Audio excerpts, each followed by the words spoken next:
북한 도발에 대해서 이야기하겠습니다. 북한이 김일성 생일, 이날을 태양절이라 부르는 모양입니다.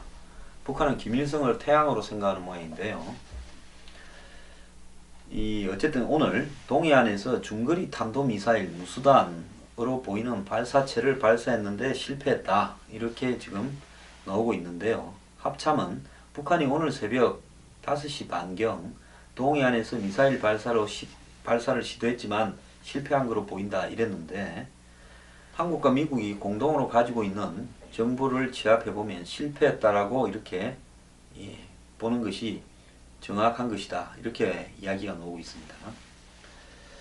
자, 북한의 이 발사체가 공중에서 폭발했다는데 정상적인 궤적을 그리고 날아가지 않았기 때문에 공중 폭발로 실패했다, 이렇게 보는데요. 완전히 폭발해야 했는지는 확인해 줄 수 없다고 이야기를 하고 있습니다. 그리고 북한은 이런 무수단 미사일을 50기를 보유하고 있는 걸로 알려지고 있는데요. 사거리가 3000km로 이동식 발사대에서 기습적으로 발사가 가능합니다. 그렇기 때문에 ICBM 같은 경우에는 발사대를 고정을 시켜야 쏠 수 있는데, 이것은 그것보다는 규모가 작고 거리가 작기 때문에 로켓의 크기라든지 전체 크기가 작죠. 그렇기 때문에 차에 싣고 다니다가 자주포 같은 것처럼 차에서 이동식 발사대에서 발사가 가능하다는 겁니다. 자, 그러면 이런 무수단 미사일의 사정권은 일본 전역 그리고 괌 같은 이런 미국 군사 기지까지 타격이 가능하기 때문에 이 북한이 무수단을 가지고 협박을 하는 것은 이 ICBM보다는 상당히 현실적인 위협이 될 수 있다는 겁니다. 자, 이 일각에서는 중거리 탄도미사일의 첫 발사 시도라는 점에서 중요한 안보 사안이었는데, 군 당국보다 일본 언론들의 보도가 빨랐다는 겁니다. 일본의 언론들이 한국 군보다 더 빨리 보도했다는 부분을 어떻게 해석해야 되는가? 자, 군에서는 설명을 보도하려고 하는 차에 일본 언론들이 먼저 보도했다, 이렇게 이야기를 했는데요. 일각에서는 우리 군 당국이 이 보도를 갖다가 좀 뒤늦게 왜 했을까 하는 의혹들을 제기하고 있습니다. 그래서 이런 문제들은 특별하게 보안사항이 아니면 빨리빨리 그냥 그때그때 발표해버리는 것이 좋은 거 아닌가, 이렇게 생각합니다. 자, 지금 북한이 이 무수단 미사일을 발사한 부분은 김일성 생일도 있지만 이제 한국의 총선이 끝났구나라는 그런 신호라고 봐야 됩니다. 한국의 총선은 북한이 봤을 때 야당이 두 개가 아주 그냥 생겨버렸습니다. 경우에 따라서는 이 두 야당을 북한이 서로 경쟁적으로 자기 쪽으로 경쟁을 시킬 수도 있습니다. 국민의당이 안보는 보수라고 대선 나왔을 때 안철수 대표가 이야기했지만은, 지난번에 창당을 하는 과정에서 김대중 대통령의 통일 외교 정책을 개성하겠다, 이렇게 했습니다. 그러면 이 국민의당도 개성공단 폐쇄나 이런 데 대해서 반대하는 더민주당과 똑같은 안을 가지고 있다, 이렇게 봐야 됩니다. 특히 국민의당은 지금 호남당이 되어버렸는데 더욱더 이런 부분에서는 김대중 전 대통령의 뜻을 관철시키려고 할 것이고요. 그 당에 뉴 DJ, 신 DJ라는 천정배와 박지원, 건모갑 등 DJ의 핵심적인 신복들은 다 그 당에 있습니다. 박주선 의원도 거기 있고요. 그렇기 때문에 국민의당은 결국은 더민주보다 더한, 한마디로 DJ 정책 개성당이 됐고요. 더민주는 한마디로 운동권 의원이나 친노가 한 70명 가량쯤 됩니다. 범친노와 운동권 등을 합치면.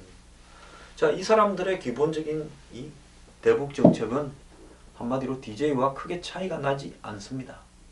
오히려 운동권들 같은 경우에는 단순히 햇볕 정책인 이 DJ의 대북 정책보다 오히려 더 북한에 대해서 포용적이고 친화적이라고 볼 수 있는 사람들도 몇몇 있습니다.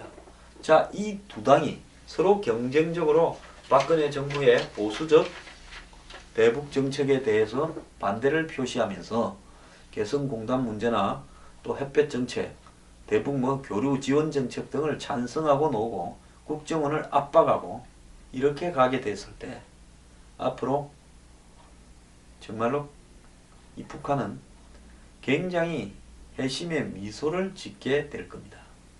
자, 남측의 두 야당을 자극시키면서 서로 자기 편을 들도록 만들어가는 거예요. 그러면서 북한은 한국을 무시하고 한국 정부를 무시하고 미국하고 직접 대화를 추구하면서 평화 제안을 하면서 비핵화를 고려할 수도 있니 없니 이러다가 또 한 번 도발하고 그래서 세계를 또 긴장시켰다가 또 평화 제안을 하고 마침내 어느 순간에서 미국이 자기들 손안에 들어왔다 싶을 결정적인 미국 대선의 시점에서 북한이 미국과 비핵화를 전제로 한마디로 정전협정을 평화협정으로 대체하고 이 미국의 북한에 대한 상호 불가침 협정을 맺고 이렇게 가버리는 상황이 오면 한국의 야당들은 좋다고 정의당까지 전부 찬성할 겁니다. 그때는 이제 어떻게 해야 됩니까? 답이 잘 나오지가 않습니다. 저는 대북 정책을 생각을 하면 이번 총선의 결과가 매우 암울하다. 자, 안보를 가지고 유일하게 잘하는 게 안보라면서 안보를 가지고도 총선에서 제대로 설명을 하지 못하고 저도 희한하게 져버렸습니다. 야당이 한 개도 아니고 두 덩어리로 나눠졌고 두 덩어리는 서로 대북 정책에서 DJ의 정책, 구야권의 정책을 개선하겠다고 싸우고 있는 그런 두 야당입니다. 자, 이거 어떻게 수습해야 됩니까? 답이 있습니까? 그러면서 사드 배치는 또 반대할 겁니다. 아, 미국이 갖다 놓더라도 안 된다. 또 그러면서 지역에 사드 배치 예상 지역에 시민단체들을 비롯해서 주민들, 지방자치단체가 반대하고 나올 겁니다. 자, 그러면서 또 그 다음에 이럴 겁니다. 사드 배치는 기술적으로 완벽하지 못하고 결국 한 개를 미국이 갖다 놓고 저 돈으로 운영한다면서 실질 현지 운영비는 한국이 대게 하고 또 추가로 사드 세트 몇 개를 한국이 몇 조를 들여서 사라고 요구할 것이다. 그거 반대한다. 이렇게 나올 겁니다. 자, 북한이 반대 지령을 한국의 친북단체로 보내고 그 친북단체가 제야가 야권을 움직여서 지금 이렇게 하기 위한 맥락들이 완성되어 있습니다. 이제 야권은 총선에 이겨서 변화된 모습을 보이기는커녕 오히려 사드 배치 반대에 아주 이 소매를 걷어붙이고 달라들 겁니다. 이 일을 또 어떻게 해야 됩니까? 자, 이 와중에 미국에는 트럼프 등이 꺼낸 주한미군 분담금을 현실적 수준으로 높이든가 조금 내지 마라. 한국은 반 낸다고 하고 있습니다. 안 그러면 우린 갈 거니까 너희들은 너희들이 지키고 핵개발을 하든지 알아서 해라. 자, 트럼프가 실마리를 꺼냈지만은 많은 미국 국민들의 정서가 그렇게 흘러가니까 트럼프가 이야기한 거 아니겠습니까? 이런 마당에 현 정부는 중국 비위 맞춘다고 바빴습니다. 그러다 미국이 많이 섭섭해졌습니다. 그래서 미국이 한국을 대하는 모습도 예전 같지 않습니다. 물론 뭐 겉으로는 좋게 이야기하죠. 근데 북한하고 하는 거 한번 보십시오. 북한하고의 무슨 비핵화를 전제로 해서 평화협정을 맺고 불가침 협정을 맺고 이런 거 한국 정부하고 상의를 합니까? 자, 이런 상황에서 앞으로 또 북이 최대의 도발을 군사적 도발을 해오게 되면 우리는 또 이야기할 거 아닙니까? 미국 보고 좀 전략적 자산 무기를 보내주고 우리를 좀 지켜달라고. 자, 이럴 때 미국은 어떻게 하겠습니까? 미국은 이번에 한국의 총선 결과를 자기들도 분석하고 있을 겁니다. 총선에서 북한의 입장에 따라서 아마 움직일 수 있는 두 야당은 답이 없다. 우리가 한국에 대해서는 이 yes 아니면 no로 세게 먼저 가야지. 가다가다가는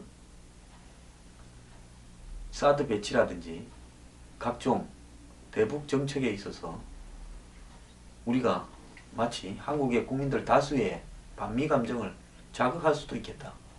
이렇게 생각을 하게 될 겁니다. 그러면서 한국에 대해서는 적당히 손 떼고 있다가 좀 잘못되면 그때는 아예 그냥 주한미군을 철수한다든지 이런 식으로 한번 우리도 협박하는 수밖에 없다. 이렇게 생각을 하고 있을 가능성도 있다는 겁니다.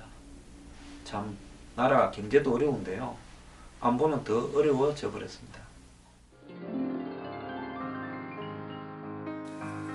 뉴스 브리핑은 인터넷 방송을 통하여 한국 사회의 변화와 개혁, 사회 정의, 부패 척결을 추구하기 위한 국민운동으로서 하고 있습니다.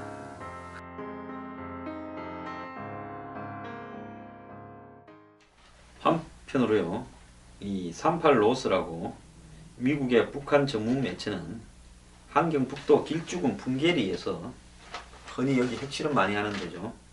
꾸준히 이 추가 핵실험을 하려는 거 아닌가라고 의심되는 활동이 지금 보이고 있다고 이야기를 하고 있습니다. 9일과 11일 촬영된 위성 사진을 분석한 결과 풍계리 갱도 입구에 소형 차량이 움직이고 있다, 이렇게 이야기를 하고 있습니다. 그래서 며칠 안에 북한이 핵실험을 한다라는 그런 증거는 없지만은 조만간에 추가적으로 핵실험을 할 가능성이 있지 않은가, 이렇게 지금 예측이 되고 있습니다. 자, 오늘 무수한 미사일을 발사하기 전에 어제 이미 무수한 미사일 첫 발사 가능성이 있다고 군이 예고를 해 왔었습니다.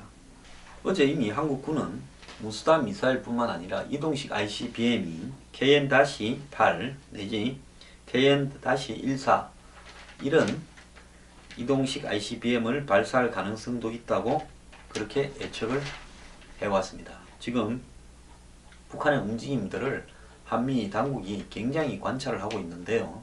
심상찮아지고 있는 것은 분명한 사실입니다. 지금부터는 북한의 구체적 도발에 면밀히 대비해야 될 때입니다.